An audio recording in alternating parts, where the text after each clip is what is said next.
बोले कांग्रेस नेता, राजनीति न करें, राहुल की लोकसभा सदस्यता तुरंत करें बहाल। बीजेपी नेताओं ने कहा, क्या बोलें, कैसे बोलें और कब बोलें, इस पर लगे विराम। जाति को लेकर कुछ भी बोलना विपक्ष के नेताओं की आदत। एएटीएस टीम ने एक ड्रग तस्कर को किया गिरफ्तार। आरोपी से करीब 5 लाख रुपए की 52 ग्राम हेरोइन जब्त। 5 साल से मादक पदार्थों की कर रहा था तस्करी।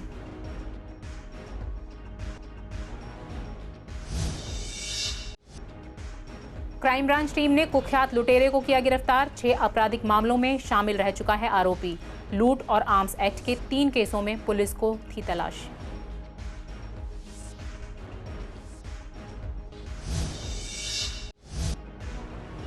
वायरल टाइफाइड और डेंगू के बढ़ रहे मरीज। डॉक्टर की सलाह, पानी इकट्ठा न होने दें, खान पान पर दें ध्यान।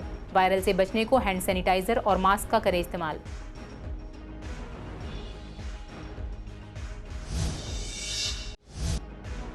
जीजा और उसके दोस्त पर चाकू से हुआ था हमला। इलाज के बाद पीड़ित को घर भेजा गया।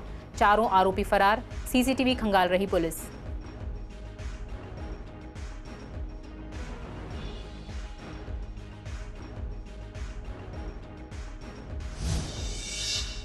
नमस्कार, स्वागत है आप सभी का। आप देख रहे हैं पूर्वी दिल्ली खास। मैं हूं पूनम। वक्त हो चला बुलेटिन का, रुक करते हैं खबरों की ओर। राहुल गांधी की सजा पर रोक के बाद अब उनकी लोकसभा सदस्यता तुरंत बहाल करने को लेकर इस बात पर चर्चा चल रही है कि कहीं बीजेपी की केंद्र सरकार इसमें कोई राजनीति न करे। इसे लेकर हमारे संवाददाता मोहित कैंथ ने विभिन्न दलों के कुछ नेताओं से बात की। इस बारे में कांग्रेस नेता नरेंद्र नाथ का कहना है कि राहुल गांधी को 2 साल की सजा सुनाई गई थी, जिसके बाद लोकसभा के सचिव ने 24 घंटे में इनकी लोकसभा सदस्यता समाप्त कर दी थी। अब कोर्ट का फैसला आए 48 घंटे हो चुके हैं, तो इनकी लोकसभा की सदस्यता तुरंत बहाल की जाए। बीजेपी के नेता और अधिकारी इस पर राजनीति न करें और जो सुविधाएं लोकसभा सदस्य को दी जाती हैं और राहुल गांधी को मिलती रही हैं, वे उन्हें मिलनी चाहिए। वहीं इस बारे में आम आदमी पार्टी के नेता जुगल अरोड़ा ने कहा कि देश भर में हालात बहुत बुरे हैं। किसी भी नेता को ईडी और सीबीआई द्वारा डराया धमकाया जा रहा है। राहुल गांधी को बर्खास्त किया गया, उनकी लोकसभा की सदस्यता को रद्द कर दिया गया। आज सुप्रीम कोर्ट के कारण राहुल गांधी को जो राहत मिली है, उन्हें जल्द ही बहाल किया जाना चाहिए। दूसरी तरफ इस बारे में बीजेपी के नेता संदीप कपूर का कहना है कि देश की अदालतों में देश के नागरिकों का विश्वास है, हमारा भी विश्वास है, लेकिन जाति को लेकर कुछ भी मन में आए बोल देना, यह विपक्ष के बहुत से नेताओं की आदत बन चुकी है। इसे सुधारने की जरूरत है और कोर्ट का यह निर्णय इसमें महत्वपूर्ण भूमिका अदा करेगा। लोकसभा अध्यक्ष न्यायिक प्रणाली के तहत सारे काम करेंगे और आने वाले समय में जो भी निर्णय लेंगे वह हमें मंजूर है, लेकिन क्या बोलें, कैसे बोलें और कब बोलें, इस पर लगाम लगनी चाहिए। लोअर कोर्ट ने सजा सुनाई थी 2 साल की, तो लोकसभा के सचिव ने 24 घंटे में इनकी सदस्यता समाप्त कर दी थी लोकसभा से। अब तो 48 घंटे हो गए हैं। मेरा ये कहना है कि जो इनकी सदस्यता है लोकसभा की, उसको तुरंत बहाल किया जाए। इसमें बीजेपी के नेता और केंद्र सरकार इसमें राजनीति ना करे। इनको लोकसभा की सदस्यता मिलनी चाहिए और जो फैसिलिटीज लोकसभा के सदस्यों को मिलती रही हैं, इनको मिलती रही हैं, वो सारी फैसिलिटीज राहुल गांधी को मिलनी चाहिए। राहुल गांधी को बर्खास्त कर दिया गया, राहुल गांधी की सदस्यता को रद्द कर दिया गया। आज माननीय सुप्रीम कोर्ट के कारण राहुल गांधी जी को जो राहत मिली है, इनको जल्द उन्हें बहाल करना चाहिए और उनको भी संसद में जाकर अपनी जो समस्याएं हैं राहुल गांधी जी की सुननी चाहिए और देश के लिए जो नेता आवाज उठाना चाह रहा है उनकी बात सुननी चाहिए। देश के लिए जनता ने चुनकर इन नेताओं को भेजा है राज्यसभा में और लोकसभा में, तो इनकी आवाज मोदी जी को सुननी चाहिए और जनता की ही बात को सब ऊपर रखना चाहिए। जाति के ऊपर लेके बोलना और कुछ भी मुंह में आए बोलना, मुझे लगता है कि ये जो आदत इस समय बहुत सारे विपक्ष के नेताओं की बन चुकी है, उस आदत को ख़त्म होना चाहिए और ये एक निर्णय है, उसमें एक बहुत बड़ा रोल अदा करेगा। बाकी लोकसभा अध्यक्ष है, कोर्ट का निर्णय है और हमें पूरा विश्वास है लोकसभा अध्यक्ष हमारे वो हर चीज़ को न्याय की प्रणाली के हिसाब से करेंगे और आने वाले समय में जो भी निर्णय लेंगे वो हमें मंजूर है। और लेकिन क्या बोलना, कैसे बोलना, कब बोलना, इस पे लगाम लगनी। ईस्ट डिस्ट्रिक्ट की एएटीएस टीम ने एक ड्रग तस्कर को गिरफ्तार किया। टीम ने आरोपी से करीब 5 लाख रुपए कीमत की 52 ग्राम हेरोइन जब्त की। आरोपी की पहचान मुरादाबाद के रहने वाले वसीम अली हसन के रूप में हुई है, जो फिलहाल लोनी में रह रहा था। AATS टीम को तस्कर के कल्याणवास कॉलोनी कल्याणपुरी के पास आने की सूचना मिली थी। ACP ऑपरेशंस KP मलिक की निगरानी और इंस्पेक्टर गौरव चौधरी के नेतृत्व में सब इंस्पेक्टर मनोज सोलंकी और अन्य की टीम बनाई गई। टेक्निकल सर्विलांस की मदद से टीम ने तस्कर को गिरफ्तार किया। पूछताछ में उसने बताया कि वह पिछले 5 साल से मादक पदार्थों की तस्करी में लिप्त था। इस संबंध में NDPS एक्ट के तहत कल्याणपुरी थाना पुलिस केस दर्ज कर जांच कर रही है। दिल्ली पुलिस की क्राइम ब्रांच टीम ने कुख्यात लुटेरे को वजीराबाद रोड गोकुलपुरी दिल्ली से गिरफ्तार किया। वह पहले 6 आपराधिक मामलों में शामिल रहा। आरोपी की पहचान देवीनगर करावल नगर दिल्ली के रहने वाले 28 साल के राजेश कुमार के रूप में हुई है। थाना आनंद विहार, थाना कोतवाली और थाना करावल नगर के लूट और शस्त्र अधिनियम के 3 जघन्य मामलों में पुलिस उसकी तलाश कर रही थी। जमानत मिलने के बाद तय समय पर जेल अधिकारियों के सामने समर्पण नहीं करने की वजह से कोर्ट ने उसे अपराधी घोषित किया था। पुलिस को उसके करावल नगर इलाके में छिपे होने की सूचना मिली थी। गिरफ्तारी से बचने के लिए आरोपी बार-बार अपना ठिकाना बदल रहा था। पूछताछ में उसने अपने सहयोगियों के साथ Geeta colony flyover ITO cut के पास शिकायतकर्ता से सोने की चेन और हीरे की अंगूठी लूटकर मौके से फरार होने की बात कबूल कर ली। वायरल, टाइफॉइड और डेंगू तीनों खतरनाक बीमारियां दिल्ली वालों पर घात लगाए बैठी हैं। दिल्ली में जहां वायरल के मरीजों की संख्या बढ़ रही है, वहीं टाइफॉइड और डेंगू का भी अटैक लोगों पर होने लगा है। पूर्वी दिल्ली के डॉक्टर्स का कहना है कि तीनों से बचना बेहद ज़रूरी है। डेंगू से बचाव के लिए पानी इकट्ठा न होने दें और पूरे आस्तीन के कपड़े पहनें। वहीं टाइफॉइड से बचने के लिए अपने खान पान पर ध्यान दें। बाहर की चीज़ों को खाने से बचें। डॉक्टर्स की सलाह है कि वायरल से बचने के लिए हमें थोड़ा कोविड के कैटेगरी को ध्यान में रखते हुए हैंड सैनिटाइजर और मास्क का उपयोग करना चाहिए। देखिए, दिल्ली में इस बार जो है वो ट्रिपल मार की बीमारी आ रही है। ये ट्रिपल मार किन चीजों से है? एक तो टाइफाइड दिल्ली के अंदर जो है वो बहुत तेजी से जो है वो आता जा रहा है। दूसरा, साथ साथ वायरल फीवर भी इस समय चीजों को कॉम्प्लिकेट ज्यादा कर रहा है। और तीसरा, डेंगू भी जो है वो अब अपनी जड़ें जो है वो मजबूत करता जा रहा है दिल्ली के अंदर। इस बार जो तेज बुखार आ रहा है डेंगू के अंदर, उसके अंदर लोग 6 से 7 दिनों के अंदर जो है वो रिकवर कर रहे हैं। जो टाइफाइड है, टाइफाइड के अंदर 5 से 7 दिनों के अंदर लोग रिकवर कर रहे हैं। और जो वायरल फीवर है, उसके अंदर कई बार लोगों को 10 से 12 दिन भी लग रहे हैं रिकवर करने के अंदर। साथ साथ अगर हम ये देखें कि इन बीमारियों से बचाव कैसे किया जाए, तो टाइफाइड से बचने के लिए बहुत ज्यादा जरूरी है कि आप ये देखें कि आप किस तरह का खान पान का जो है वो सेवन कर रहे हैं। बाजार का पानी पीना, खुली चीजों को लेना इस समय हानिकारक हो सकता है। डेंगू से बचने के लिए हमारे को ये देखना चाहिए कि जब भी हम घर से बाहर निकलें तो पूरे आस्तीन के कपड़े पहने, घर में और बाहर भी जो है वो ओडोमस या मॉस्किटो रेपेलेंट का प्रयोग करें। मौजपुर के रहने वाले जीजा और उसके दोस्त पर करदमपुरी में चाकू से हमला मामले में पुलिस CCTV फुटेज खंगाल रही है। पुलिस हर एंगल से मामले की जांच कर रही है। फिलहाल इस मामले में अब तक किसी की गिरफ्तारी नहीं हुई है। पुलिस को इस मामले में 4 आरोपियों की तलाश है। इस मामले में जीजा के घायल दोस्त जुबैर का इलाज कर डॉक्टरों ने उसे छुट्टी दे दी। आपको बता दें कि घटना में जुबैर के सिर और पीठ पर चाकू से कई वार किए गए। घायल जीजा ने दोस्त को जगप्रवेश चंद्र अस्पताल पहुंचाया, जहां से गंभीर हालत के चलते उसे GTB अस्पताल रेफर कर दिया गया। ज्योतिनगर थाना पुलिस ने जीजा के बयान पर हत्या के प्रयास सहित कई धाराओं में केस दर्ज कर छानबीन शुरू की। बताया जा रहा है कि काम में दखल देने के विरोध में यह हमला किया गया। टमाटर की कीमत कुछ कम जरूर हुई है, लेकिन अब भी वह आम आदमी के बजट पर भारी पड़ रहा है। मंडी में टमाटर के रेट काफ़ी कम हुए हैं। 200 से 250 रुपए किलो बिक रहा टमाटर अब गाजीपुर मंडी में 80 से 120 रुपए किलो बिक रहा है। लेकिन अब भी रेहड़ी पटरी पर फुटकर विक्रेता इसे 180 रुपए किलो बेच रहे हैं। ऐसे में टमाटर के दाम कम होने के बावजूद लोगों को कोई खास राहत नहीं मिली है। लोग चाहते हैं कि जब मंडी में टमाटर सस्ता हुआ है तो उन्हें भी टमाटर सस्ते मिलें। अब लोगों को डर सता रहा है कि कहीं आने वाले समय में बरसात के चलते प्याज के दाम भी न बढ़ जाएं। आवारा कुत्तों की समस्या से आम हो या खास सभी वर्ग के लोग परेशान हैं। लोगों में उम्मीद जगी थी कि G20 के मद्देनज़र आवारा कुत्तों के आतंक की समस्या से उन्हें निजात मिल जाएगी, क्योंकि G20 के तहत MCD की आवारा कुत्तों को इलाकों से हटाने की योजना थी, लेकिन अब उन्हें हटाया नहीं जा रहा। MCD ने तुरंत प्रभाव से अपने एक्शन प्लान को वापस ले लिया है। ऐसे में लोगों की यह समस्या जस की तस बनी हुई है। इस बारे में प्रीत विहार के लोगों का कहना है कि कॉलोनी में कुत्ते इतने ज़्यादा हो गए हैं कि सड़कों से गुजरने में डर लगता है। आए दिन कुत्ते किसी न किसी को काट लेते हैं, लेकिन एमसीडी कोई कार्रवाई नहीं कर रही और जनता परेशान है। आप सबको ये बताना चाहता हूँ कि कुत्तों का आतंक जो है बहुत ज़्यादा ही हमारे दिल्ली शहर में फैल गया है। ऑल ओवर दिल्ली की RWAs स्ट्रीट डॉग से भरी पड़ी हैं। तकरीबन 6 लाख डॉग्स इस समय दिल्ली में हैं और आए दिन किसी ना किसी को काटते हैं। हज़ारों केस रोज़ के आ रहे हैं। हमारे RW स्क्वायर में भी तकरीबन 20 से 25 कुत्ते हैं जिनका ना तो वैक्सीनेशन हुआ है और ना वो रिलोकेट हुए हैं।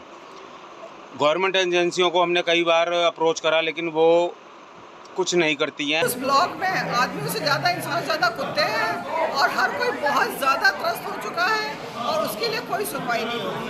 यहाँ पर कुत्तों की इतनी समस्या है कि दिन में निकलना, रात में निकलना बड़ा मुश्किल हो गया है और वो कुत्ते ऐसे घूमते हैं, ऐसे काट खाने को तोड़ते हैं कि आदमी को बचना बड़ा मुश्किल हो जाता है। कुत्तों की समस्या इतनी ज़्यादा बढ़ गई है हमारे फरीद बिहार में कि मेरे ख्याल से पिछले दिनों सी ब्लॉक के पार्क में महावीर स्वामी पार्क है, वहाँ पर एक ही कुत्ते ने 30 से 35 लोगों को काट लिया और सबको इंजेक्शन भी लगवाने पड़े, हॉस्पिटल में भी कईयों को जाना पड़ा। सरकार की तरफ से है निर्देश की जो स्ट्रीट डॉग्स है उनको उठाया जा रहा है G20 के मद्देनज़र। जो भी काफ़ी जगह से स्ट्रीट डॉग्स को उठाया जा रहा है, जहाँ G20 के होटल्स होंगे और जहाँ इनका प्रोग्राम होगा वहाँ से। लेकिन अभी तक फरीद बिहार में ऐसी कोई खबर नहीं आई। फरीद बिहार के लोग बहुत परेशान हैं कि कम से कम यहाँ से भी उठ जाएँ स्ट्रीट डॉग्स। तो स्ट्रीट डॉग्स फरीद बिहार में इतने हैं कि एक एक ब्लॉक में मैं समझता हूँ 100 स्ट्रीट डॉग्स हैं। पूर्वी दिल्ली में जगह जगह फैली गंदगी की समस्या हल होने का नाम नहीं ले रही। यहाँ शाहदरा से कड़कड़ी मोड़ तक नाले की सफाई करके उसकी सिल्ट को वहीं सड़क पर छोड़ दिया गया। पिछले तकरीबन 1 महीने से ये सिल्ट यूं ही रोड पर पड़ी हुई है। इससे यहाँ जाम लग रहा है।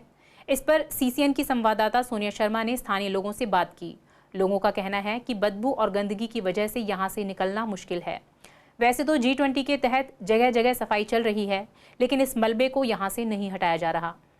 मैडम काफ़ी दिक्कतें होती हैं। उससे हम गाड़ी लेके अपनी जाते हैं, अपनी गाड़ी लेके वहाँ से जाते हैं, निकलते हैं, उसकी जो हवा चलती है उसकी स्मेल जो आती है बहुत दिक्कत करती है। उसके कारण काफ़ी लंबा जाम लग जाता है। और आजकल बारिश का मौसम आ रहा है, बारिश हो रही है तो किचकिच बन जाती है, वो सारा रोड पे आ जाता है, इसके कारण जाम लग जाता है और इतनी स्मेल कराता है। आजकल आई फ्लू चल रहा है और बीमारियाँ बढ़ा रहे हैं लोग। इसके उठाते नहीं है, सफाई करने के बाद पहले भी बोला था सफाई करने उठाते नहीं है। कहीं पड़ा उसका भंडार लगा पड़ा मैडम। इसका गाड़ियाँ लेते हैं, जाम लग जाता है उसके कारण और काफ़ी आई फ्लू प्रॉब्लम हो रही है, लेकिन इसका उठाते नहीं है। ये पन्नियाँ वगैरह जो होती हैं सड़ती रहती है मैडम। ये गीला कोड़ता है, कपड़ा सूखता रहता है। मैडम काफ़ी दिन से लगा हुआ है, काफ़ी दिन से पड़ा हुआ है, महीने करीब हो रहा है उसमें। बहुत ज़्यादा दिक्कत होती है और मेन तो ये है कि सारा मलबा केमिकल जितना भी इसमें होता है सब बाहर निकलता है और वो ये लोग छोड़ देते हैं, सूखता है, उड़ता है, लोगों के मुंह में जाता है, घरों में जाता है, बीमारियां फैल रही हैं। आजकल लोग टाइफाइड और पीलिया के शिकार हो रहे हैं। ज़्यादातर इन चीज़ों से ये बीमारियां बढ़ती हैं और बीमारियां तो बीमारियां, इतने ज़्यादा पेट्रोल का नुकसान होता है, रोड जाम होता है, 1.5-2 किलोमीटर की लाइन लग जाती है गाड़ियों की, तो परेशानी तो सबको है। ये तो महीनों तक छोड़ देते हैं। वैसे तो अभी तो तैयारी चल रही है G20 की, हो सकता है कि इस बार जल्दी उड़ जाए और दबाव में गवर्नमेंट उठा ले, नहीं तो महीनों तक छोड़ देते हैं, सूखने के लिए छोड़ देते हैं। सूखता है बहुत ज़्यादा। स्मेल की तो हम बात ही नहीं कर सकते कि स्मेल बहुत ज़्यादा निकलती है। शाहदरा डिस्ट्रिक्ट की गांधीनगर विधानसभा में आने वाले शंकर नगर की गलियों का हाल बेहाल है। यहाँ करीब 15 दिनों से नाली ओवरफ्लो होने की वजह से पानी भरा हुआ है। यहाँ की गली नंबर 1 के नाले की खुदाई के बाद मलबा यूं ही गली में पड़ा हुआ है और इस गली के साथ साथ बाकी गलियों में भी पानी भर गया है। स्थानीय लोगों में इसे लेकर काफ़ी आक्रोश है। लोगों को नाली के गंदे पानी में से होकर गुजरना पड़ रहा है। स्थानीय लोगों का कहना है कि वे ऐसे हालात में रहने को मजबूर हैं। घर से बाहर निकलने में काफ़ी दिक्कत होती है। स्थानीय पार्षद और स्थानीय विधायक को कई बार शिकायत दी जा चुकी है। दोनों ही बीजेपी से हैं। इसके बावजूद आपसी राजनीति के चलते वे इसकी जिम्मेदारी एक दूसरे पर थोपते रहते हैं। स्थानीय लोगों का कहना है कि उन्होंने कई बार इसकी शिकायत की है, पर इस समस्या का कोई समाधान नहीं निकला। विधायक, पार्षद सहित थाने में भी इसकी कंप्लेंट की गई है।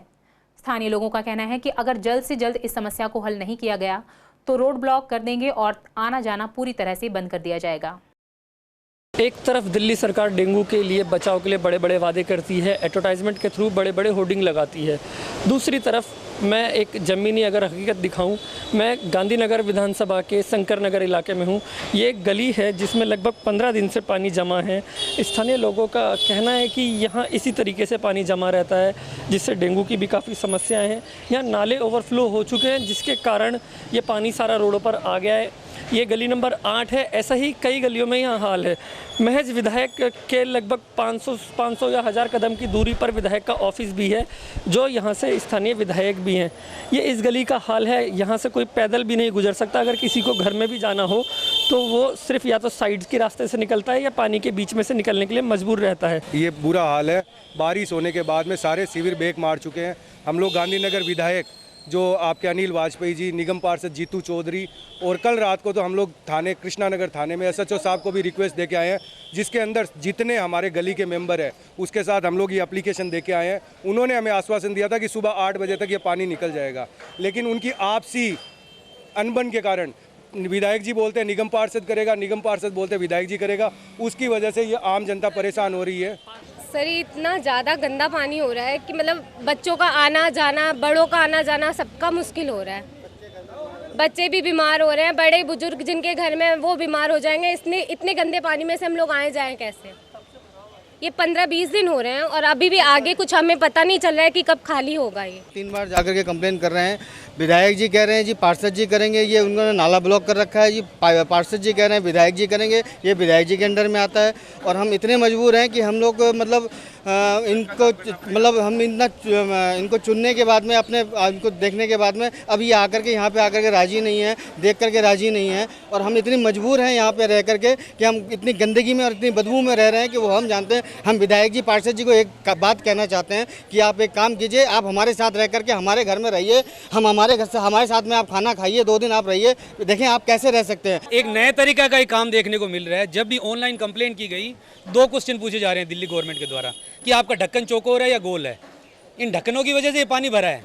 ये कहीं ना कहीं गवर्नमेंट का फेलियर है, जिसकी वजह से हम लोग सब लोग सफ़र कर रहे हैं। यहाँ पे बुजुर्ग है, लेडीज़ है, बच्चे हैं, न स्कूल जा पा रहे हैं, न काम पे जा पा रहे हैं। आप सोचिए सर, बीच में से आ रहे हैं जा रहे हैं। मेरी गुड़िया की भी तबीयत बहुत ज़्यादा ख़राब हुई है और सभी परेशान हो रहे हैं। एक ही नहीं, ये इनका टी पॉइंट पे है, उनका कोई दूसरा रास्ता नहीं, ये बीच से आ रहे हैं और इनकी भी तबीयत खराब हो रही है।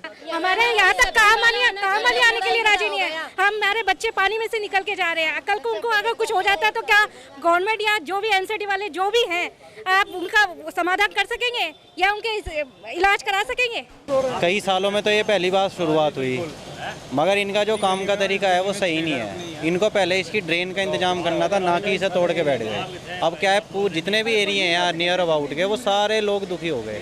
अभी तो 15 दिन हुए हैं, इसका सिर्फ पिलर तोड़ के बैठ गए, इसमें कुछ भी काम नहीं हुआ। और ये पूरी गली जो खुदी पड़ी है ऐसे मौसम में, जिस हिसाब से खुदा पड़ा है उस हिसाब से कोई लेबर नहीं है, कोई काम नहीं है।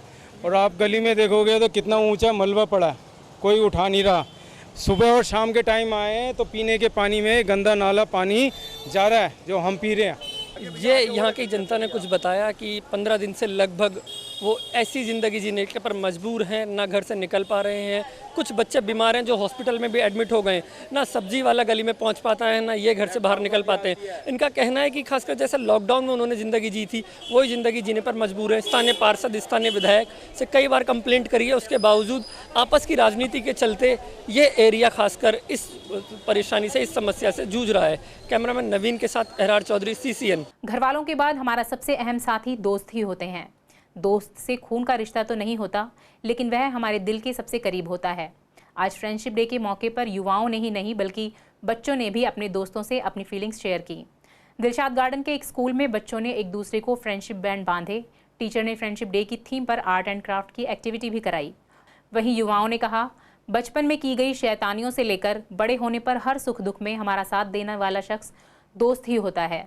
दोस्त के साथ होने पर लाइफ आसान लगने लगती है। दिन भर की थकान के बाद दोस्त के साथ बिताए हुए 2 पल ही खुश रहने के लिए काफ़ी होते हैं। ऐसे में अपनी लाइफ के इतने स्पेशल व्यक्ति को फ्रेंडशिप डे पर विश करना ज़रूरी है।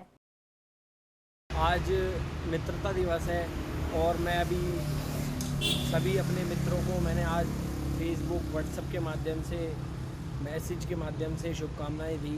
और भी मैं सभी को शुभकामनाएं देना चाहता हूँ अपने सभी मित्रों को।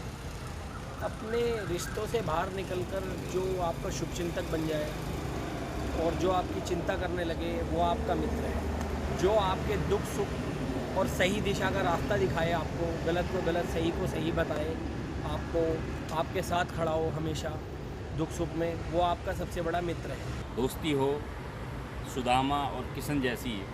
ये सुदामा मुझे भी मिल जाए कोई दोस्त किशन जैसा। कहते हैं कि किस तरीके से सुदामा की दोस्ती और किशन जी की दोस्ती है, उस तरीके की दोस्ती होना चाहिए। ना तो उसमें कोई किसी भी तरीके का वो था, लालच था, ना किसी तरीके का वो था। जो समर्पण है किशन जी का, जो सुदामा जी के प्रति जो समर्पण था, उस तरीके का समर्पण होना चाहिए, भाव होना चाहिए। और मित्रता में ये होता है कि मित्रता में कोई ऊंच नीच नहीं देखना चाहिए। और मित्रता जो बनती है, उसके सुख दुख में हमेशा मित्र खड़ा रहे, उसी को हम मित्र कहते हैं। और एक अच्छा मित्र ही एक अच्छे नए रास्ते पर दिखाने का काम करते हैं। फिलहाल इस बुलेटिन में इतना ही। आगे खबरों के लिए बने रहिए CCN के साथ। नमस्कार।